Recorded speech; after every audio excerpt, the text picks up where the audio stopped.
Welcome to the newest episode of Beyond the Fame with Jason Fraley. I'm your host, Jason Fraley, picking the brains of the top filmmakers, musicians, and artists of our time. Actor Paul Dano plays the Riddler in The Batman, which opens in movie theaters today. You'll hear my conversation with Dano later this episode, but first I tagged in my pal Travis Hopson of Punch Drunk Critics to see why this is his favorite Batman film yet. We are here with one of the best guys in the world, my friend Travis Hopson of Punch Drunk Critics, who has seen The Batman, which is in theaters today, and it hits HBO Max, I guess, after 45 days. I think like April 19th or something. Like that, right? Yeah. Yeah. So, Travis, thanks so much for joining us, man. Of course, absolutely, man. You ask and I'll show up, man. I don't Definitely. say that for just anybody either. I only say that for a select few people. You're on the list, so. All right. Well, yeah, right back at you. Whatever you need, man. But yeah, we go back, years as DC critics. But I wanted to have you on specifically of all the critics, local critics I could have had on. I decided you would be the one Go because with the best. You decided to go with the best, and I don't blame you. Right. No, like seriously though, I saw your review and saying that you think it might be, time will tell, as you said, but it might be right now in the moment what you call like the maybe the best Batman movie that's been made. So I wanted to see why, such high praise. I wanted to get into that. So yeah, I mean, any initial thoughts? I have some questions, specific stuff I want to ask, but any initial thoughts on that front? Like, what were you blown away at the screening? I'm totally blown away.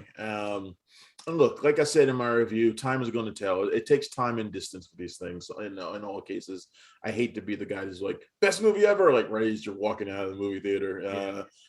So I don't want to be that guy. But I know that while watching it, I was more excited watching this than I was for any other Batman movie that I've seen. And I've seen them all. The only possible exception is like Mask of the Phantasm, which is like the cartoon from like 20, 30 years ago, which is still amazing. That's like the only possible exception. But watching this one, I felt something that I hadn't felt for a live action Batman movie in a very long time, if ever. About partway through it, I was talking to my colleague next to me, and I was just like, "This is amazing." And it was still like half the movie was left. I mean, it was a 3-hour movie. There's still like 90 minutes left. But it's just such a different take on Batman than other versions that we've seen. I hesitate to even call it a superhero movie. I don't even really want to call it that. It's a crime movie. It's a serial killer movie. It has echoes of David Fincher films, Seven, Zodiac. It feels like all of those things. And it's just a different version of Batman than we've seen. And that's not a good or a bad thing. And people will have their tastes because there are different flavors of Batman story. But I personally dig the really dark Batman stories, the ones that are really grounded. And this one, which is set early in his career, feels like a crime procedural. It puts forward the detective aspect of Batman, which is the one that most gets left behind when you're making movies about Batman. Because and the thing is, every filmmaker swears up and down that they're going to bring like the detective part of Batman out, and none of them ever do it. Christopher Nolan didn't really do it. Tim Burton didn't do it. Nobody really does it. This one actually does it. And while there's still plenty of really great action, including I think one of the best car chases I've ever seen, is in this movie. It really puts forward his analytical skill, his detective ability. And most often those scenes he's paired up with Jeffrey Wright's Commissioner Gordon or Jim Gordon, and they make a really great like duo together. Those aspects alone, like that spoke directly to me, like seeing that side of Batman again, I thought was great.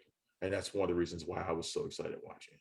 Oh man, you're speaking my language, because Fincher, I mean, Seven and Zodiac, I think are two of my all-time in movies that came out in our lifetimes. I think two of the greatest movies that ever made. They both get better every time you see them, and so to apply that to Gotham City, that's fascinating. I mean, and you're right. A lot of the other versions. I mean, I guess Keaton, we saw. There was a slight bit of detective, like in the Batcave, looking at the screens, but this leans into it all the way. It sounds like this is him out there in the field doing detective work, not just like Right. sitting in a back cave looking at screens and punching buttons and you're like, oh well, that goes together. No, that's not detective work as far as I'm concerned. This is like actual detective work.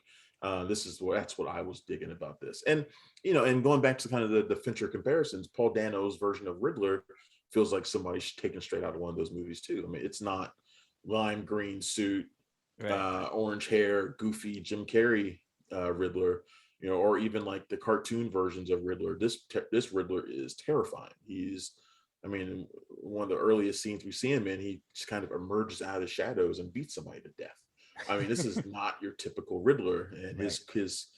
his riddles, his they're not for kids. They're puzzles to be figured out. They're ciphers. They're difficult, and Batman, like I said, I love the detective aspect of it, but he's still very early on in his crime fighting career, and he's not the brilliant mastermind that we know he will eventually become. He's still learning the ropes, and he's not perfect at this, and I like that aspect too.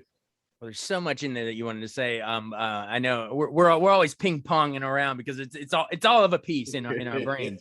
But Yeah. but yeah. So yeah. But first of all, I guess yeah. Let's dive more into. You say it's his a slightly younger, earlier in his career Batman. So Robert Pattinson.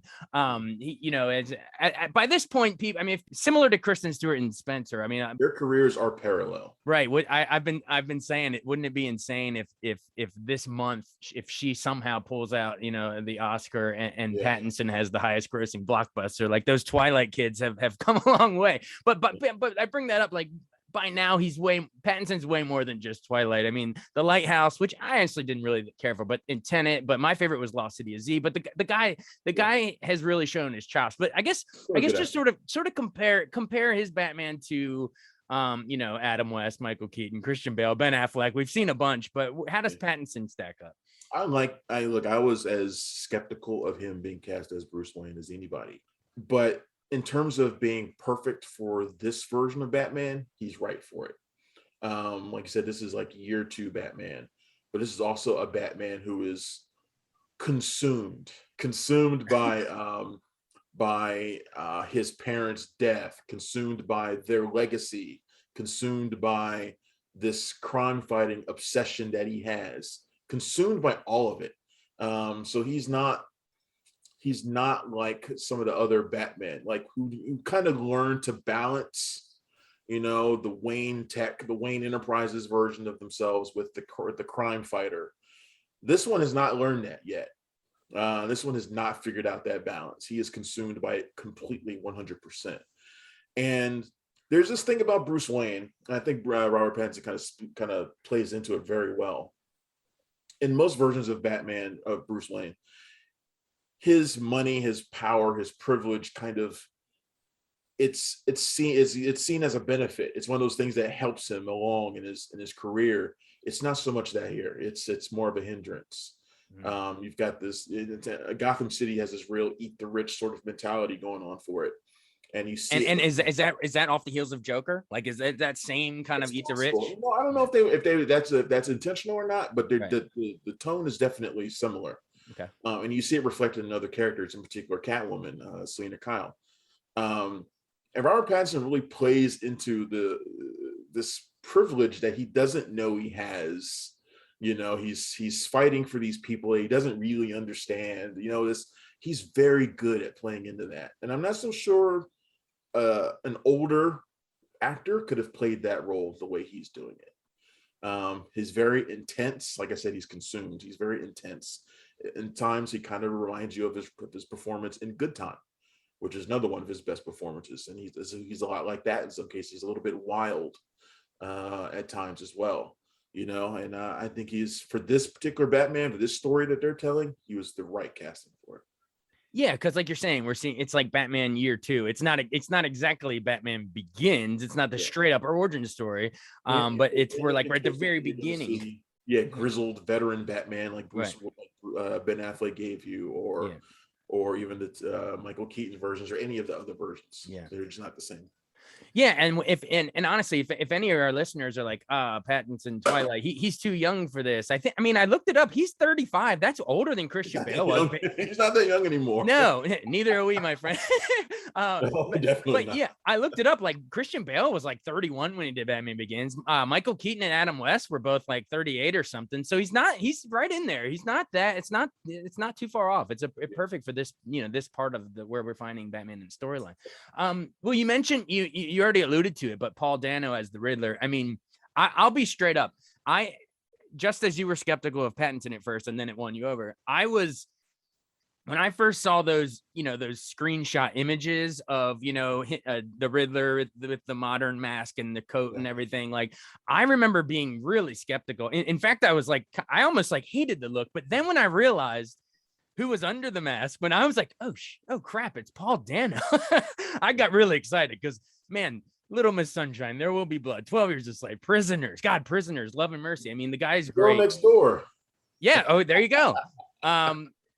So like, yeah, like I guess Prisoners is probably the most apt, obsessed with puzzles and riddles. And so talk about how, unlike the flashier, cartoonish, colorful Jim Carrey Riddler and Batman Forever, like this Paul Dano, the Prisoners puzzly kind of guy, is perfect for the serial killer angle. Yeah, super creepy. It's a super creepy version of Riddler, and Paul Dano.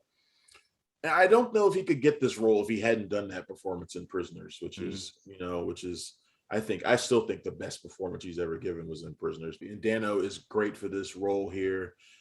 He has these little quirks in the movie. I can't wait to see it again so I can look at it some more. But little things like his little glasses are over the mask, over the top of the mask and stuff like that. And you're just like, that's just a funny little detail, like stuff like that. But yeah, he's totally unhinged in this movie. He kind of reminds you of Heath Ledger's Joker in some ways. And I don't know if that was intentional, probably not. It's just a really ominous performance all the way through. A perfect balance to Robert Pattinson's performance as well. These two play off one another very well when they get the chance to, which they don't often, but when they do, it really works. Oh yeah, it's a far cry. Looks like it's a far cry from the original Riddler. Putting Robin on the buzzsaw. Yeah. Tune in next time, same bad time. I mean, it's way different, isn't it? Yeah. In fact, I don't want to see that Riddler anymore. I want to see Riddler like this. I like this version of Riddler. Right. This one totally terrifying, and like I said, just a creepy serial killer guy is just I like this version better. For sure. Well, let's go into a couple of the other baddies really quick, because I know we have the Penguin and Catwoman, which I guess both weren't in a movie together. I guess for the first time since Batman Returns. Yeah, Zoe Kravitz is Catwoman. I really dig her version of Catwoman. She's sexy, but it's not overt. She's fearless. She's resourceful. And what I like about her is that she's like this perfect foil for Batman, because he's so closed off. And in truth, Robert Pattinson doesn't have a ton of dialogue in this movie, which I think is perfect. I mean, it's great. And she's such an open book compared to him. Like, she'll talk about everything. And she has an ideology, and she has opinions, and she can fight with him straight up. And, she's just a different version of Selena Kyle. And I like it. I like it a lot. It's so different than like the Anne Hathaway version that we most recently saw or whatever. It's just completely different. Which was 10 years ago, which is insane. Dark Knight Rises, that's ridiculous. Christ, it's so crazy. I still remember going to that screening. Oh, dude. For a slight tangent, I think we all will remember it, because remember the Aurora shooting happened right before, and no joke, I remember I saw it at the Uptown Theater. I guess we'd seen a screening before, so I knew it was about to happen. But I went again at the Uptown, and I literally remember sitting there, and as Bane, as they're singing that national anthem, I guess it was like it looked like a Pittsburgh Steelers stadium or something. Remember, and Bane is coming out, and they're gonna explode. Yeah. I remember sitting there, like, oh my god, looking at the exits. This is the scene. Yeah, this is the scene where someone will come in. Yeah, me too. I was the same way. Like they told you, like, look for the exits, just in case. And There was worried about the sound of the gunfire in the movie and whether or not it would cover up real gunfire. Like It was Jesus chilling. Christ, Yeah. it's crazy, man. Yeah. It was nuts. How we get on that again? That was How we get on that again? I wanted to talk Penguin. It's crazy. But yeah, so other people in it, someone who was sitting next to me didn't realize that was Colin Farrell playing Oswald Cobblepot, aka Penguin. Didn't realize it was him. He looks so different with all the prosthetics, all the kind of stuff. He looks like people have accurately said he looks like Richard Kind, the actor, which is so true. But yeah, he's great. He doesn't have a lot of time in the movie, but he makes the most of it. And he's involved in that car chase sequence, which, like I said, is incredible. And John Turturro is also really good as Carmine Falcone. John Turturro is one of those guys, man, who can make the most out of like 3 minutes in a role. He's just perfect for playing that kind of slimy criminal that you see throughout Gotham City, representative of everything that's wrong with it. Yeah, really great cast all around, and I love Jeffrey Wright as Jim Gordon. I want to see more of him as Jim Gordon. I'm hoping that he shows up in that GCPD series that they're doing on HBO Max. I don't know if he'll be part of it or not, but I hope so. Very cool. Yeah, I mean, like from top to bottom, you look at this cast, and good for Colin Farrell. Just watched last night another movie that comes out today after Yang, from Cannes and Sundance, the sci-fi movie. So he always shows up in good stuff. But one of my favorite films at Sundance was After Yang. It's really great. There you go. We'll plug that too. But it's cool seeing him take on this role. To me, I mean, Danny DeVito, I thought slayed it in Batman Returns, and I can't remember who wrote it. Might have been David Thompson. I can't remember which critic, but they mentioned Danny DeVito. Remember the giant duck boat in the sewer and everything. Yeah. What was the line? He called that penguin Moses in Harry Limeland. Remember from The Third Man, the sewers. And Tim Burton always had his orphan theme. So yeah, that was that penguin. But now we got Colin Farrell as the penguin. You got Colin Farrell. His penguin has not yet become the penguin. He's still Oswald Cobblepot. The series that they're doing with him is kind of the thing that kind of leads him to becoming the penguin that we know. Right now, he's still very much sort of a heavy for Carmine Falcone. But the thing that just takes your breath away is that you can't believe that's Colin Farrell. Like what? How's that even possible? So great stuff. Very cool. Well, I'm sure the biggest character of all of them, we've named a bunch of stars, but the biggest character has gotta probably be Gotham City and the atmosphere and the direction. Like, I want to talk about Matt Reeves as, we kind of went into the script with the mystery. You kind of already hit that, but just Reeves as like a visionary.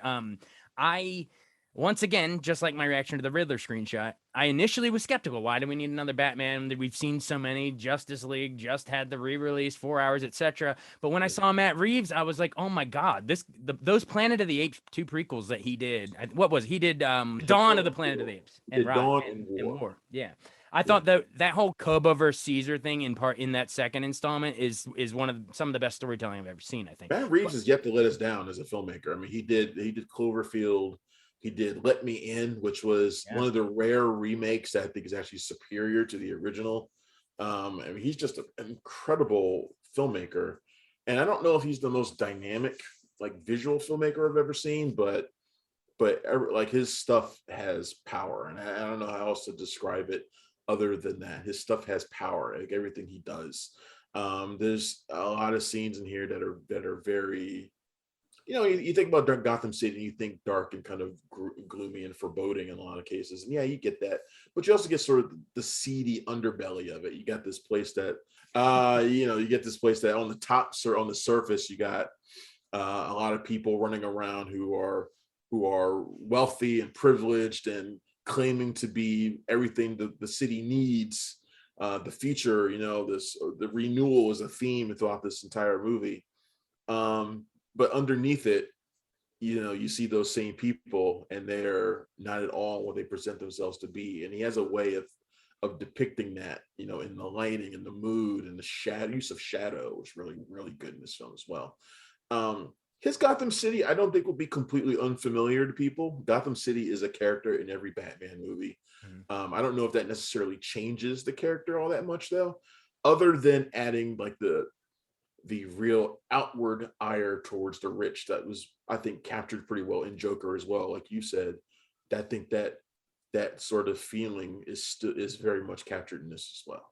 Nice. Yeah, I'm a huge Matt Reeves fan. How would you? And again, I know it's kind of hard to talk about on radio, but like if you close your eyes and picture, is it like those rain-soaked urban side, almost like kind of like what Ridley Scott did in Blade Runner, but like that urban or Sin City, or you know what I mean? How would you compare? I guess my question is, how would you compare it to like Zack Snyder or Chris Nolan or Tim Burton? They all had different visual styles. Like Blade Runner. There are some scenes where Gotham City looks like Blade Runner. I mean, and it looks, but he's pulling from a lot of different sources comic book wise. Like he's like visually and thematically, he's kind of borrowing from the Nomad's Land storyline and from some elements from the Hush storyline, and he's pulling from a whole bunch of different places to cobble together his vision of Gotham and for his version of Batman. Of course, the Batman Year One comic books as well, to kind of put this movie together. And I personally think it works.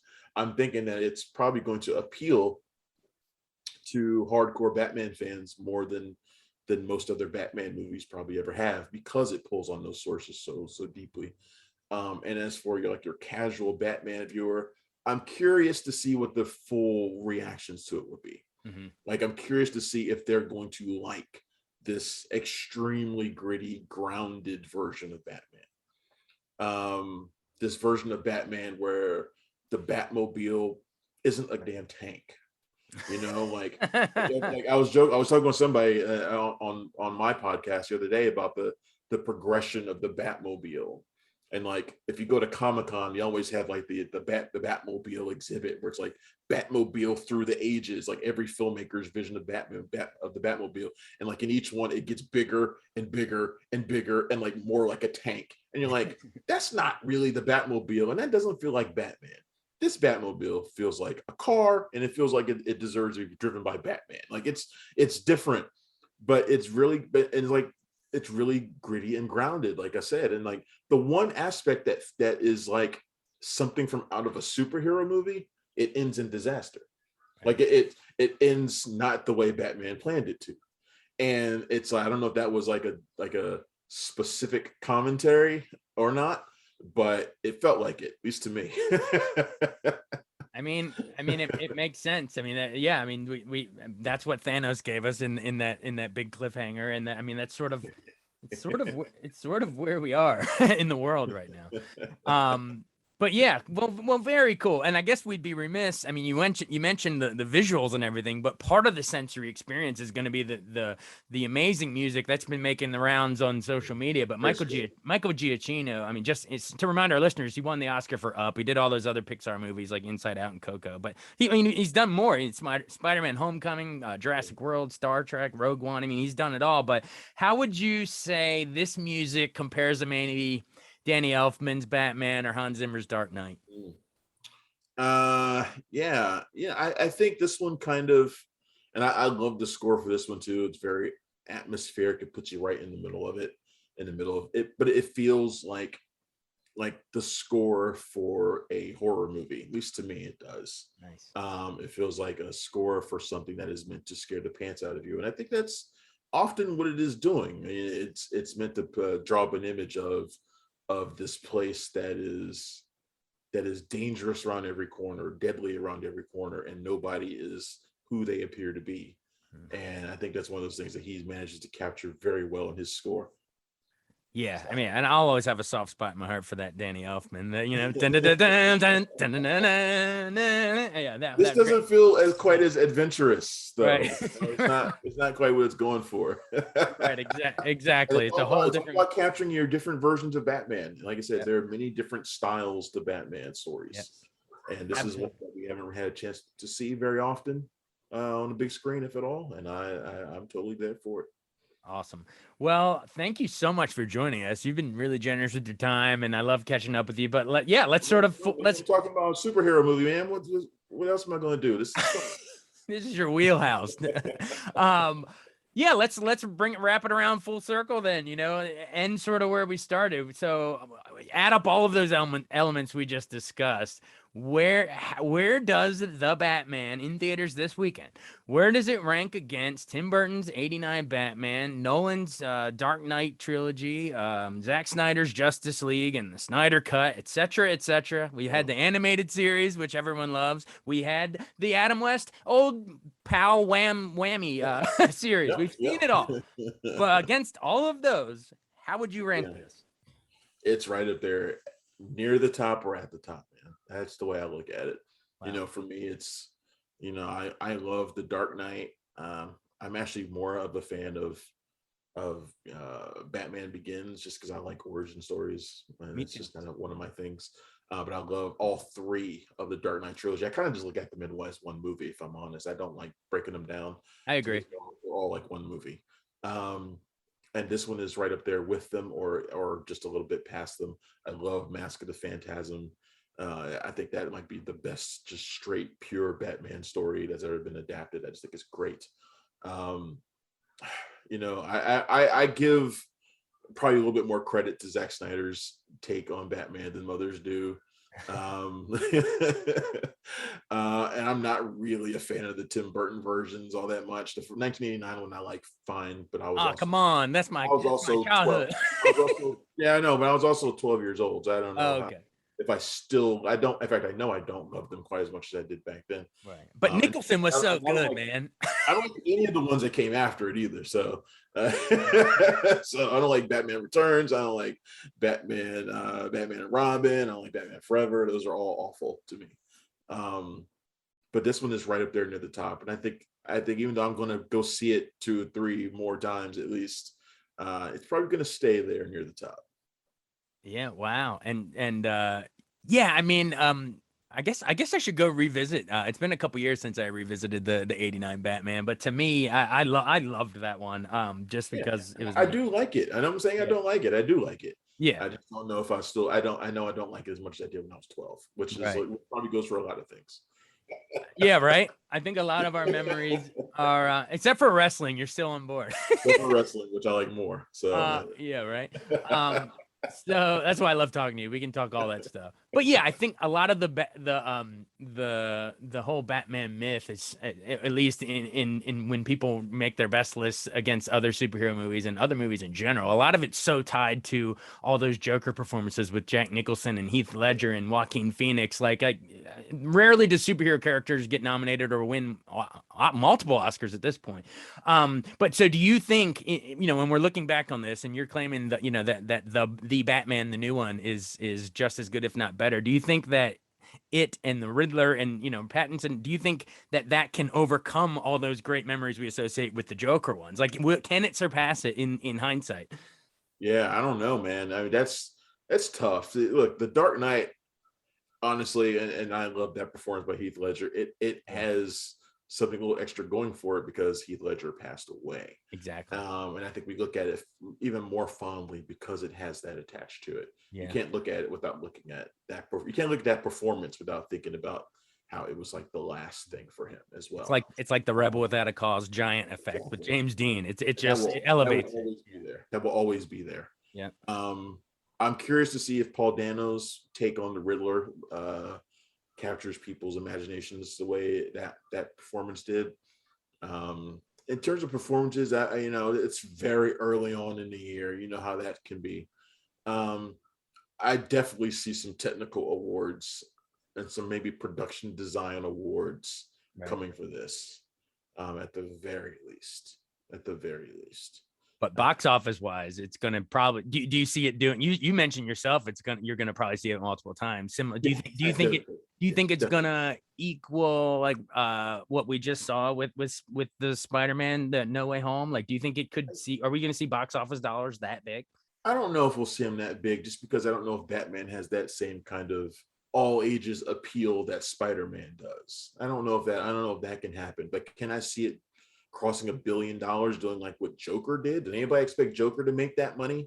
Right. I don't think anyone did. I think if you had jabbed executives at Warner Brothers with truth serum, they would have said no, it probably would make half that. Yeah, that a rated R movie, and that it would win Venice Film Festival. No one would have predicted that. I think this can do what Joker did. Wow. I think this can do what Joker did. Now, that movie also had the benefit of some Oscar buzz. Sure. But I think this one has the benefit of a star that people want to see more than they want to see Joaquin Phoenix and Robert Pattinson. And I think it also has the benefit of being Batman and not the Joker. So there are some things working in his favor as well. So I think this can do what Joker did. Yeah, and to your point of this just dawned on me of in our comparison to can it do what the recent Spider-Man did? I guess to your point, it's not like this movie is bringing back Michael Keaton, Christian Bale, you know what I mean, right. and Ben Affleck. They're all Adam West, all showing up on screen with right. with Pattinson. So yeah, Spider-Man had a very special gimmick going for it, right? And the mystery of whether or not that was actually going to happen or not, going for it. So it had a lot of things that working in his favor. Hats off to everyone keeping that under wraps, including Andrew Garfield. I remember we interviewed him right when he won WAFCA. You might have too, and he just was mum on that whole thing. So no kidding, man. He held on to that. In fact, he got angry a couple of times. People kept asking him about it. So yeah, good for him. He should win the Oscar for that performance. the behind the scenes. Tom Holland for keeping that secret, because he's bad at keeping secrets. We know that from his Marvel, his time at Marvel. Good for him keeping that secret too. And Toby. I hope we're not spoiling that for anybody. I think by now it's made how much money. I think everybody knows. If you ain't seen it by this point, then you deserve to have it spoiled. So. Yeah. The reaction videos on YouTube are worth it alone. There are things to watch out for in the Batman as well. So keep eagle-eyed viewers should keep their eyes open. There's a couple things to watch out for. That's all. Without spoiling anything, what are some of those things? How can you say in general, ambiguous, non-spoiler terms of things that we need to look out for? I'll just say there are setups for more stories to come with characters that are very important to the Batman mythos. So that is the most I will say. I'm not going to go any further than that. Yes, to reveal anything else would be a sin. So hey, thank you so much, Travis Hopson of Punch Drunk Critics. Remind us where tell our listeners where we can find you. Both with your daily grind, but also your podcast, just everything. Sure. You can find me every day at punchdrunkcritics.com. That's the website I have been writing for 14 years now, which is insane to me that we've been around that long. You can also find me. My podcast is Cinema Royale, which you can find at any place you get your podcasts. You can find me on WETA channel 26, on WETA Around Town, and lots of other places too. Just joeblow.com, where I have my own video series called Real Action. And I narrate pretty much every video for that site as well. So I do a lot of different things. Got my hand in a lot of cookie jars. So just type in Travis Hopson Film Critic and you'll find them all. So there you go. There you go. And this weekend you'll also be on WTOP after this interview. Very cool. Again, I'm trying to convince Jason Fraley to do a wrestling podcast with me, but he won't do it. I don't think I've kept up with it enough recently to speak knowledgeably, but if you want to have me on to talk the Attitude Era or something, I think I could probably dive in and talk about it. Right. Yeah, that's cool. Awesome, man. Awesome. Well, again, everyone, it is called The Batman. It's in theaters today.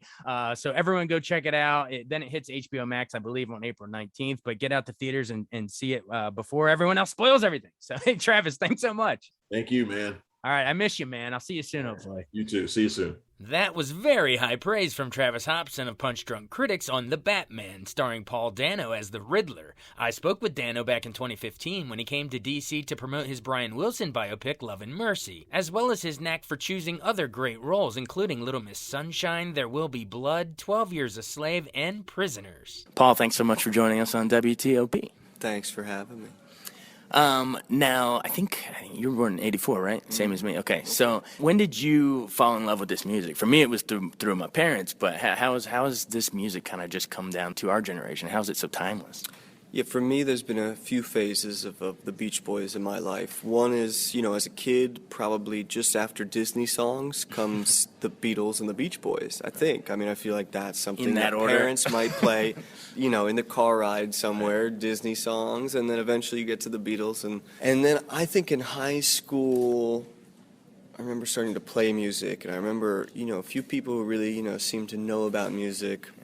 Pet Sounds started to have sort of a mythology around it. Yeah, and I remember getting into Pet Sounds probably like late high school, early college, and being surprised that was not my memory of, my kids' Beach Boys that I knew. And then there's, a third tier for me, which is like obsessive fandom now, which is from spending months and months and months listening and learning to play the piano and learning to sing these songs and it's a healthy obsession. Really dissecting them, and oh man, I love it. I mean, I really do think Pet Sounds and Smile are two of the greatest albums ever made. There's been nothing like it before or since, and I'm so happy I got to spend a good chunk of my life listening to that music. It's so great. When you're obviously we know that in movies a lot of sound design is done after the fact, obviously, but when you're on set and you're asked to do those scenes where, let's say, it's the clanking of dishes and silverware, and you're hearing it in your head, or just the picking up good vibrations of the song ideas that are permeating, how was it handled on set? Is the director playing some music for you, some sounds to get those facial expressions? How do they do that on set? Boy, it all kinds of ways. I mean, this was a really spirited set because everybody loved and cared about Brian. The studio stuff, we filmed in the studio. Brian actually recorded Pet Sounds back in 1965. Oh, wow. So, and we had real musicians play the Wrecking Crew, the studio musicians, and some of them were his current touring band. So we were actually doing everything live. I mean, it was so spirited and so fun and delicious and creative. So the music stuff really took care of itself, in some way. Some of the other sides of his life, the real struggle, that was challenging. And it was wild to be on this seesaw of creativity and joy in the music, and then real struggle and pain in inside or in one's personal life. I certainly use music to help me as an actor, but it's a collaborative thing, and frankly, I'm not always sure how one does it. You sort of, hope and throw yourself in. Now, when in the process did you meet Brian? Did you meet him in preparing for the role, or after the movie, or how did that work? I did, but I waited quite a while to meet him in preparation. He was, I think, different in the 60s than he is now.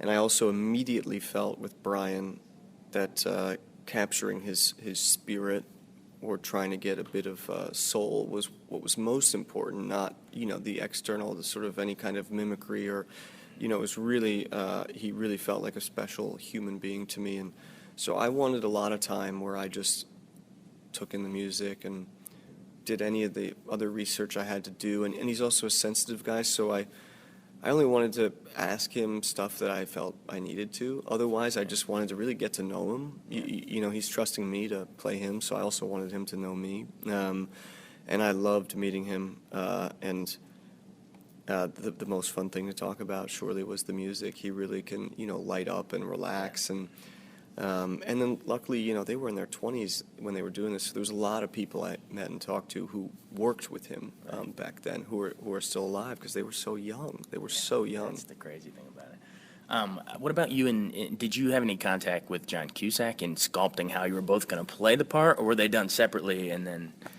we did it separately and sort of by design. I think Bill, our director, didn't think that we needed to meet and sort of consult about the character, and I think that's part of the structure of the film.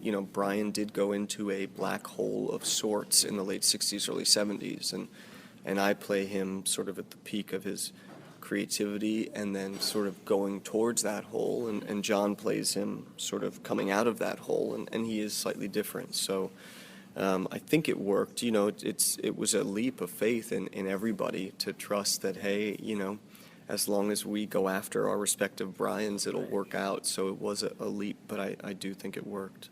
It's not many stories can cut together the. I mean, you're wading into the Godfather 2 waters with that stuff. You know, you guys. It's hard to do the parallel thing, but I think. I mean, I just rewatched it again this morning, and it's a beautiful movie. Oh, cool. Absolutely. And I mean, I really do. I mean, you mentioned how Beach Boys songs, it's like different iterations. There's like the poppy, fun, mainstream stuff that catch on as a kid, and then you really grow to respect the art of it as you get older and you study it more. I've noticed the same thing sort of with the movies you pick too. I mean, Scorsese said it was the eternal battle between artistic expression and commercial imperative. But how do you keep finding those interesting roles? Boy, just trying to be myself as best as I can, and knowing, a character when I read it, that I have something to offer it, or it has something to offer me, because not every job does, frankly. Right.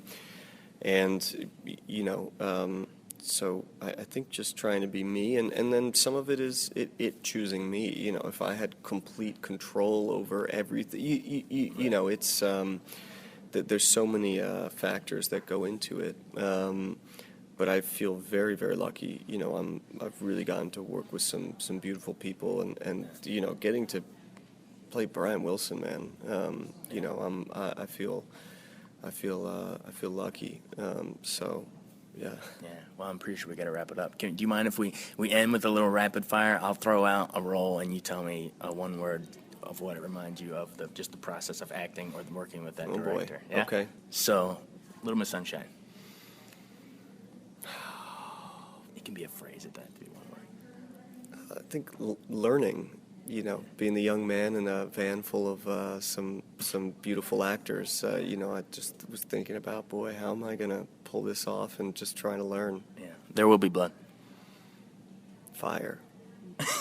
The fever dream making that movie. Yeah. Desert, Sweat, Daniel, Paul, just two of the best, ballsiest, people you could work with, and just you gotta throw yourself in and go for it. Yeah. Prisoners. Oh. Fear.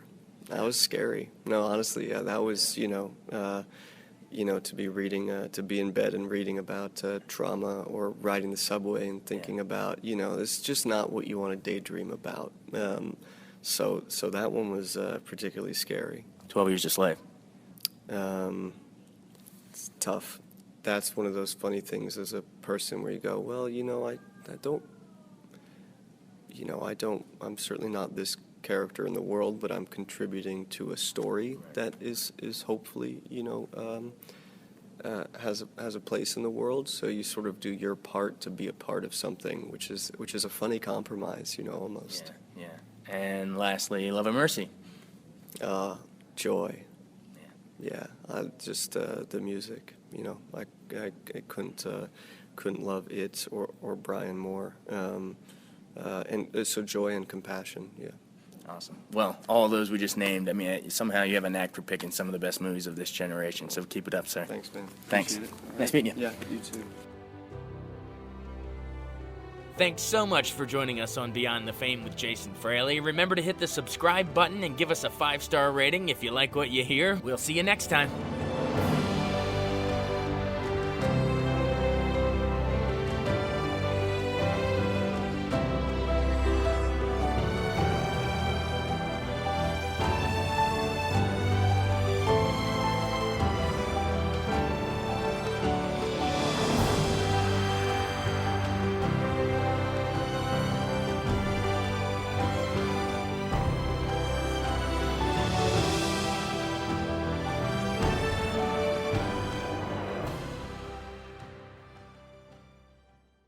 I wanted to take a second to tell you about an app I really enjoy. Living in the DC area is great, and Podcast DC gathers all of the local shows that I like all in one local app. Health, sports, local news, politics, and so much more. Podcast DC is the new local app with hundreds of DC area podcasts to choose from. I can earn exciting rewards just for listening and share the podcasts I love instantly. Available in the App Store or in Google Play, listen local with Podcast DC.